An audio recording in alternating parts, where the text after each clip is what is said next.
नमस्कार, प्रखर राजपूत को देख रहे हैं आप। तारीख 1 अगस्त साल 2026 और इजराइल, फिलिस्तीन, लेबनान, पाकिस्तान, भारत समेत पूरी दुनिया की खबरों के साथ एक बार फिर से आपके सामने हाजिर हुआ। दोस्तों, इस वीडियो में हम आपको बताएंगे कि ईरान की ताकत के बारे में खुल के डोनाल्ड ट्रंप ने तारीफ की है और कहा है कि ईरान अभी बहुत ताकतवर है, लेकिन समय के साथ हम उसको कमजोर करेंगे।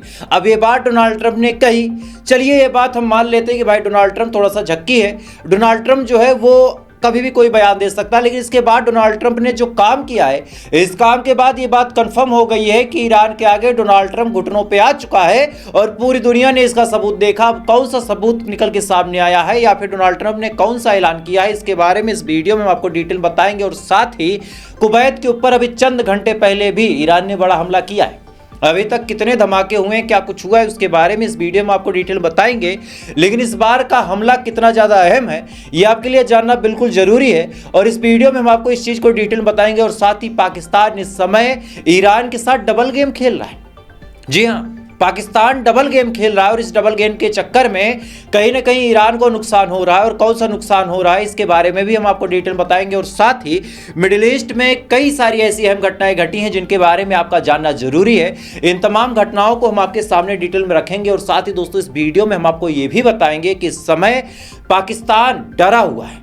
अब पाकिस्तान क्यों डरा हुआ है, इसके पीछे क्या वजह है, ये भी आपको इस वीडियो में बताएंगे। और साथ ही मोदी साहब ने कल एक वीडियो साझा किया था। इस वीडियो में मोदी साहब ने अपना दुख जाहिर किया था, लेकिन इस दुख की सच्चाई कितनी है, इस वीडियो में हम आपको ये भी बताएंगे। यानी यकीन मानिए दोस्तों, एक ही वीडियो में पूरी दुनिया की वो तमाम बड़ी खबरें, जिन खबरों को देखने के लिए आपको अलग अलग चैनलों पर जाना पड़ता है, आप घंटों का वक्त जाया करते हैं, हम उन तमाम बड़ी खबरों को एक ही वीडियो में आपके सामने रख देंगे। इस वजह से अगर आप एक ही वीडियो में सारी चीजों को देखना पसंद करते हैं तो लाइक कर लीजिएगा और चैनल को फौरन सब्सक्राइब कर लीजिएगा और वीडियो को ज्यादा से ज्यादा शेयर कीजिएगा, ताकि सही लोगों तक सही खबर पहुंचती रहे। तब तक एक एक करके मैं आपको खबरें बताता हूं। और सबसे पहली, सबसे बड़ी, सबसे अहम बात यह है कि एक बात मैंने कही थी कि तारीफ की चाहत नाकामों को होती है, वरना जो काबिल होते हैं उनके तो दुश्मन भी कायल होते हैं। एक बड़ा मशहूर शेर था और इसी शेर को आज बिल्कुल सटीक साबित कर दिया ईरान ने। चूंकि आज डोनाल्ड ट्रंप ने कहा है कि भाई साहब, ईरान अभी ताकतवर है, अभी वो मजबूत है, लेकिन हम उस पर हमला करके हम उसको कमजोर करेंगे। अब खुद डोनाल्ड ट्रंप के मुंह से आप सुनिए कि गुलाबी सुअर ने गुलाबी ओठों के साथ क्या गुलाबी बातें बोली। सुनिए जरा। Mr. President, you said they do have some capabilities left. Yeah. Should Americans be prepared for these back and forth attacks to continue until Iran simply isn't able of striking back? They'll get weaker. They'll get a little stronger maybe now, but they'll get weaker and then they peter out. Yeah, sure. I think so. I mean, it'd be foolish to say no. You always have to keep your guard up. What is the status of? इस video में आप साफ तौर पे सुन सकते हैं कि Donald Trump ने अपने मुंह से ये बात एक्सेप्ट कर ली है कि भाई साहब, ईरान अभी बहुत ताकतवर है। मतलब पिछले 4 महीनों से तुम क्या कर रहे थे अगर ईरान ताकतवर है तो? भाई, तुमने 4-4 महीने लगातार जंग लड़ी और अभी इधर भी देखो 19-20 दिनों से तुम हमला कर रहे हो। और इतने हमले करने के बावजूद भी अगर तुम्हारे यही स्टेटमेंट है कि ईरान अभी बहुत ताकतवर है, तो कायदे से इस दलदल में तुमको कूदना ही नहीं चाहिए था। खैर, इधर तो डोनाल्ड ट्रंप ने ये बात बोली। इसी दौरान दोस्तों, खबर ये निकल के सामने आई है, सबूत आपकी स्क्रीन पे आप देख सकते हैं कि अभी चंद घंटे पहले ही ईरान ने कुवैत को ठोक दिया। कुवैत के ऊपर हमला हुआ है। कुवैत के डिफेंस मिनिस्ट्री ने खुद पोस्ट करके ये बताया कि हमारे ऊपर ईरान की मिसाइलें आ रही हैं और इन मिसाइलों को हम इंटरसेप्ट करने का काम कर रहे हैं। यानी कुवैत ने भी कंफर्म कर दिया कि हाँ, हमारे ऊपर हमला हुआ है। ईरान ने भी कह दिया कि हमने कुवैत के ऊपर हमला किया है। लेकिन इसी दौरान दोस्तों, एक सबसे बड़ी अपडेट ये है कि अब कुवैत के अंदर से अमेरिका भाग रहा है। खबर आपकी स्क्रीन पे है। खबर क्या है, मैं आपको थोड़ा सा ब्रेक डाउन करके डिटेल में समझाता हूं। दरअसल कुवैत ने और अमेरिका ने एक दूसरे के साथ डिफेंस पैक्ट साइन किया था। इस डिफेंस पैक्ट में एक बात बोली गई थी कुवैत द्वारा कि आप हमारी हिफाजत करिए और इसके बदले में मिडिल ईस्ट में आपको जो भी बेस बनाना हो आप बना लीजिए, हम आपके साथ खड़े हैं। अमेरिका को पता ही नहीं था कि ईरान से इसकी दुश्मनी हो जाएगी। कुवैत को पता ही नहीं था कि ईरान इतना मजबूत होगा, तो कुवैत ने परमिशन दे दी। अमेरिका वहां पे बेस बना लेता है। लेकिन अब अमेरिका का बेस होने की वजह से अब कुवैत के ऊपर इतने हमले हो रहे हैं कि कुवैत की जो जनता है उसने सरकार के ऊपर दबाव बनाना शुरू किया और सरकार से कहा कि आपने जिस चीज को डिफेंस के लिए लाया था भाई, उसी के चक्कर में तो हम पीटे जा रहे हैं। तो या तो आप अमेरिका से कहो कि अमेरिका आपकी हिफाजत करे, एक भी मिसाइल ना गिरने पाए। और अगर अमेरिका ऐसा नहीं कर सकता तो भाई आप अपनी सरजमी पे मिसाइलें क्यों खा रहे हो? अमेरिका से बोलो कि अपना बोरिया बिस्तर समेटे और समेटने के बाद वहां से निकल जाए। अब कुवैत ने यह बात अमेरिका से बोली। अमेरिका से पूछा कि क्या आप हमारी हिफाजत करने में कैपेबल हैं? आपके चक्कर में हमारे ऊपर जो मिसाइलें आ रही हैं, क्या आप उनको रोक पाएंगे? अमेरिका ने कहा कि यार क्या ही बोलूं।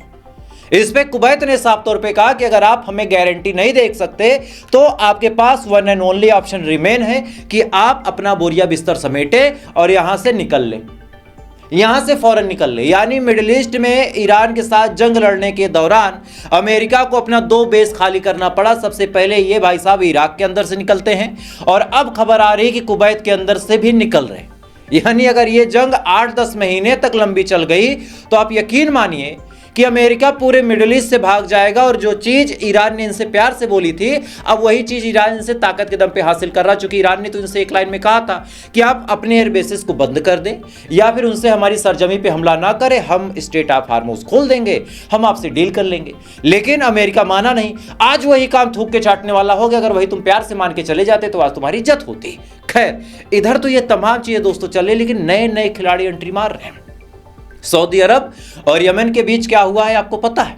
सऊदी अरब और यमन के बीच लगातार झड़पें चल रही हैं और इसी दौरान दोस्तों यमन की तरफ से ऐलान किया गया है कि सऊदी अरब के 8 टैंकर पार होने की कोशिश कर रहे थे बाब मंडेब को, और इसी दौरान इन 8 को, अब इसी के जस्ट बाद दोस्तों ऑब्वियस सी बात है, सऊदी अरब के ऊपर इतना बड़ा हमला कर रहा है, यमन के हुतीज ग्रुप द्वारा हो रहा है ये हमला, तो ऑब्वियस सी बात है सऊदी अरब भी कुछ करेगा।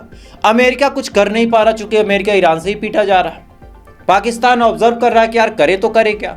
इसी दौरान इंटेलिजेंस के हवाले से एक खबर निकल के सामने आई है कि जो रोम है, एक देश रोम भी है, आज इसको जान लीजिए, जो रोम है वो भाई साहब अब हथियार और बाकी चीजें प्रोवाइड कर रहा है। खबर आपकी स्क्रीन पे आप देख सकते हैं कि रोम रडार भी दे रहा है, रोम फाइटर जेट भी दे रहा है, और इसके अलावा डिफेंस के लिए रोम अलग अलग काम कर रहा है। और ये काम रोम केवल सऊदी अरब के साथ अपनी दोस्ती बढ़ा के सऊदी अरब से पैसा कमाने के चक्कर में कर रहा, या फिर यूं कहा जाए कि ईरान से और यमन से दुश्मनी ले रहा। खैर, ये तो रोम की कहानी है। अब आप पाकिस्तान का दोगलापन देखिए। पाकिस्तान ने अरबों को बिलियंस ऑफ डॉलर का हथियार देने का प्रपोजल दिया। सबसे पहला प्रपोजल इसने दोस्तों दिया है कुवैत को, जहां से अमेरिका अपना एयरबेस खाली करके भाग रहा है। खबर आपकी स्क्रीन पे है, आप देख सकते हैं कि इसने अलग अलग ड्रोन्स बनाए हैं और इन ड्रोन्स को बेचने के लिए कुवैत के साथ ये डील करने में लगा हुआ है। अब ऑब्वियस सी बात है, कुवैत को अगर ये हथियार, ये ड्रोन मिलते हैं तो ये ड्रोन किसके ऊपर चलाए जाएंगे? कुवैत के ऊपर किसके द्वारा हमला किया जा रहा? ईरान द्वारा। एक तरफ यह कहता है कि हम ईरान के साइड हैं, एक तरफ यह कहता है कि हम ईरान को अपना बड़ा भाई मानते हैं। अच्छा, एक तरफ ये गद्दार पाकिस्तान ईरान का मीडिएटर बना बैठा है कि हम ईरान और अमेरिका का समझौता करवाएंगे। वही दूसरी तरफ ये कुवैत को, मिडिल ईस्ट के अलग अलग कंट्रीज को हथियार बेच के पैसा कमाने की फिराक में बैठा है। चूंकि इसको एक मौका दिख रहा है कि आज अमेरिका भी फेल है, आज इजराइल भी फेल है, आज पूरी दुनिया फेल है, तो एक काम करते हैं, फेल तो हमें भी होना है, लेकिन अगर हम हथियार बेच के पैसा कमा लेते हैं तो इसमें हमारा नुकसान क्या है? यानी पाकिस्तान ने ईरान को डबल क्रॉस करने की कोशिश की है। खबर अब लीक हो चुकी है और लीक होने के बाद अब ईरान का इस पे क्या स्टैंड होता है वो देखने लायक होगा। खैर, इसी दौरान दोस्तों स्ट्रेट ऑफ हार्मोज से एक बड़ी अपडेट ये निकल के सामने आ रही है कि स्ट्रेट ऑफ हार्मोज में एक जहाज के ऊपर एक अननोन प्रोजेक्टाइल से हमला हुआ है। ईरान ने इस हमले को क्लेम किया नहीं है और अमेरिका ने कुछ कहा नहीं है।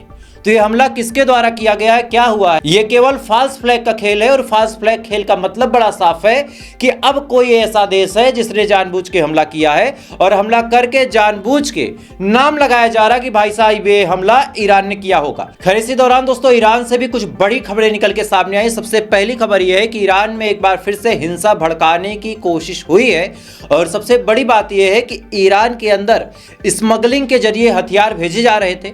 अब जब ये हथियार भेजे जा रहे थे, इसी दौरान कई सारे पुलिस वाले इन स्मगलरों को पकड़ने की कोशिश कर रहे थे। इसी दौरान हुआ क्या कि स्मगलरों ने पुलिस वालों के ऊपर फायरिंग कर दी, और इस चक्कर में 3 ईरान के पुलिस वाले शहीद होते हैं। अब जैसे ये 3 पुलिस वाले शहीद होते हैं, इसी के जस्ट बाद दोस्तों खबर ये निकल के सामने आती है कि 24 घंटे के अंदर ईरान के पुलिस ने ऑपरेशन किया और ऑपरेशन करके इन स्मगलरों को न केवल पकड़ा बल्कि कईयों को निपटा भी दिया है। खैर इसी दौरान दोस्तों एक और अपडेट ईरान के हवाले से निकल के सामने आ रही कि ईरान के नॉर्दर्न साइड पे अमेरिका ने हमला किया था। इस हमले में 3 लोग मारे गए थे, यानी एक मियां, एक बीबी और एक 2 साल का बच्चा। और आपको जान के ताजुब होगा कि इस हमले में 2000 पाउंड बम का इस्तेमाल किया गया था। खबर आपकी स्क्रीन पे आप देख सकते हैं। 2000 पाउंड बम का इस्तेमाल किया गया था और केवल 3 लोगों को शहीद करने के लिए। अमेरिका कितना गिर सकता है, अमेरिका कितना घटिया देश है, यहीं से आप अंदाजा लगा सकते हैं कि भाई साहब 2000 पाउंड बम का इस्तेमाल अमेरिका ने किया केवल 3 मासूम ईरानी नागरिकों को कत्ल करने के लिए। खैर इसी दौरान दोस्तों अब गाजा की भी बात कर लेते हैं, क्योंकि अक्सर मैंने देखा है कि हम ईरान की खबरें बताने में इतने मशगूल हो जाते हैं कि गाजा की खबरों को तो एकदम भूल ही जाते हैं। गाजा के अंदर अपडेट ये है कि भले ही सीज फायर की बात हो रही हो, भले ये प्लान बनाया जा रहा हो कि अब हमास हथियार सरेंडर कर देगा, उसके बाद गाजा के अंदर स्थितियाँ थोड़ी सी सामान्य हो जाएंगी, बट आई डोंट थिंक कि ऐसा कुछ होगा। क्योंकि गाजा के अंदर जिस हिसाब से क्राइसिस चल रहे हैं, उस हिसाब से क्राइसिस चलने का मतलब ये है कि गाजा के अंदर तबाही जैसे आलम है। खबर आपकी स्क्रीन पे आप देख सकते हैं कि गाजा के अंदर कम से कम 1 मिलियन दवाओं के पैकेटों की कमी है। मतलब 1 मिलियन दवाएं अगर भेजी जाएं तब जाके गाजा के लोगों का इलाज हो सकता है, क्योंकि कोई रेडिएशन से परेशान है, कोई भुखमरी से परेशान है, कोई ठंडी से परेशान है, किसी को गर्मी वाली बीमारी हो गई, कोई अभी नई नई माँ बनी थी उसको पोषक तत्व नहीं मिला तो वो कमज़ोर हो गई, कोई बच्चा जिसने हाल फिलहाल में जन्म लिया था जिसको खाने के लिए पीने के लिए दूध तक नहीं मिला वो कमज़ोर हो गया। तो इन सबसे निजात पाने के लिए कम से कम 1 मिलियन दवाओं की ज़रूरत है। अब आपको लगता है कि चीज़ें सामान्य हो जाएंगी तो इजराइल यहाँ पे दवाएं जाने देगा? नहीं। एक वीडियो आपकी स्क्रीन पे चल रहा होगा जिसको आप देख सकते हैं। ये वीडियो गाजा के ही एक अस्पताल के वेयरहाउस का है, यानी दवाखाने का है, जहाँ पे इजराइल ने हमला करके गड्ढा कर दिया। यानी जो दवाएं थी वो पूरी तरीके से खराब हो गई, उनको पूरी तरीके से जला दिया इजराइल ने, ताकि गाजा के जो लोग हैं उनको कोई दवा ना मिल पाए। अब आप सोच के देखिए कि क्या कुछ कर रहा है इजराइल। कैसे दौरान दोस्तों अमेरिका के हवाले से बड़ी अपडेट ये है कि अमेरिका ने चाइना के आगे सरेंडर कर दिया। अमेरिका ने चाइना को कहा कि देखो तुम भी सुपर पावर हो, हम भी सुपर पावर हैं, और अगर हम तुम आपस में लड़ेंगे तो ऐसे हाल में हम दोनों ही खत्म हो जाएंगे। मतलब चाइना खत्म होगा या नहीं होगा वो तो बात की बात है, लेकिन अमेरिका ने ये बात अपने मुंह से कह दी कि चाइना से लड़ते हुए हम खत्म हो जाएंगे। खैर यहीं से आप चाइना की ताकत का अंदाजा लगा सकते हैं। इसी दौरान दोस्तों पाकिस्तान के हवाले से भी एक बहुत बड़ी अपडेट आई है कि पाकिस्तान के जो गृह मंत्री मोहसिन नकवी हैं, इन्होंने आज अपने पार्लियामेंट में वो बयान दिया है जिस बयान से पूरी दुनिया को सबक लेने की जरूरत है। मोहसिन नकवी ने कहा कि आज हम लोग इतने करप्ट हैं कि आज कॉकरोचेस, वही कॉकरोच जो भारत में थे, आज कॉकरोचेस अगर सड़कों पे उतर जाएं तो सब कुछ उलट पलट देंगे। मतलब भारत में जो प्रोटेस्ट हुआ उस प्रोटेस्ट से पाकिस्तान भी डरा हुआ है। पाकिस्तान भी बहुत बुरी तरीके से डरा हुआ है, और डरने के पीछे वजह बड़ी सिंपल है कि भाई साहब पाकिस्तान के पास कुछ भी नहीं है। पाकिस्तान में कोई ऐसा पॉपुलर नेता भी नहीं है जिसकी बात वहां की यूथ सुन ले। तो ऐसे हाल में पाकिस्तान में क्या होगा सबको पता है। खैर इसी दौरान दोस्तों जाते जवाते आज आपको भारत की एक और वीडियो दिखा देता हूं। कल मोदी साहब लाइव आते हैं, या फिर यूँ कहा जाए कि एक रील पोस्ट करते हैं, और उन्होंने कहा कि फ्रेंड्स मुझे गालियाँ दी गई, मेरी माँ को गाली दी गई, ये गलत है। मैंने भी इस चीज़ को कंडेम किया। मैंने भी कहा कि भाई किसी की माँ को, किसी की बहन को, किसी की बेटी को गाली देना आज के सभ्य समाज में शोभा नहीं देता। अब बीजेपी के सबसे बड़े नेता है मोदी साहब, इन्होंने बयान दिया, अच्छा लगा। लेकिन अब आप सुनिए कि मोदी साहब की पार्टी के जो लोग हैं किस हिसाब से बात करते हैं। कुछ शरारती बच्चों ने भद्दी भद्दी गालियां बोली। ऐसे कुछ भाड़े के टट्टे, ऐसे कुछ भाड़े के टट्टे किसी भी सभ्य समाज को शोभा न दे ऐसे शब्दों का प्रयोग किया गया। ओए बड़वे। मुझे तो गालियां दी गई, मेरी स्वर्गीय माता को भी गालियां दी गई। तेरी माँ रंडी है, तेरी माँ रंडी है। न जाने कितना भद्दा स्वरूप था।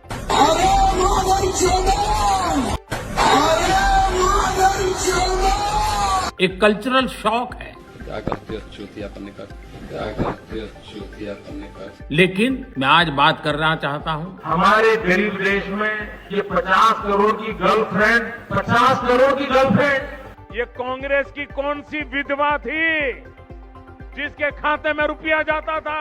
दीदी, आदरणीय दीदी, ओ दीदी, दीदी, ओ दीदी। इन तमाम वीडियोस में आप साफ तौर पे सुन सकते हैं कि मोदी साहब के पार्टी के विशेष लोग किसी को कटुआ, किसी को जिहादी, किसी को उग्रवादी, किसी की माँ के बारे में गाली, किसी को मतलब समझ रहे ना, ऐसे ऐसे लफ्ज़ों का इस्तेमाल ये लोग करते हैं। अब सवाल बड़ा सिंपल सा है कि माय डियर फ्रेंड्स, आपको गाली पड़ी तो मुझे बुरा लगा, लेकिन इन्होंने जो गाली दी उनके खिलाफ क्या एक्शन होगा? खैर, तो फिलहाल अभी के लिए बस इतना ही। बाकी थोड़ी देर बाद आपसे फिर मुलाकात होगी ऐसी किसी खबर के साथ। तब तक आप अच्छे रहे, खुश रहे, अपना ख्याल रखिए, अपने देश का ख्याल रखिए। जय हिंद। ऊपर वाला आपकी हिफाजत करे।